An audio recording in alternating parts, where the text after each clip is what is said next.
ඔබ විශ්වාස කරනවද අර්ජෙන්ටිනාවේ මඩ වගුරක් ඇතුලේ Google Map එකෙන් පළමුව හොයාගත් අමුතු දූපතක් තියෙනවා. මුලදී කළ පරීක්ෂණ තුලින් හඳුනාගත්තේ මේ පුරාතන වස්තුවක් කියලා. නමුත් මේක ඇත්තටම තියෙන සත්‍ය දූපතක්. මෙය විශාල වටහැඩේ වැවක් මැද තියෙන හැමදාම හැරෙන දූපතක්. එය වැවෙහි පෘෂ්ඨයෙහි 80%ක් ආවරණය කරනවා. මෙහි විශේෂත්වය වන්නේ මේ දූපත හැරෙන්නේ අඛණ්ඩව. ඒ නිසා වැවේ ජලය අර්ධ චන්ද්‍රයක් වගේ පේනවා. මේ දූපත හැදුනේ කොහොමද? එහි පහළින් සැඟවිලා තියෙන්නේ මොනවාද? යන්න අදටත් අභිරහසක්ව පවතිනවා.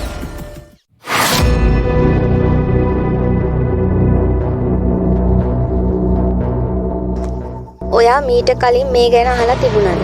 කමෙන්ට් එකෙන් කියන්න. අලුත් අභිරහසක් එක්ක ඊළඟ වීඩියෝ එකෙන් හමු වෙමු.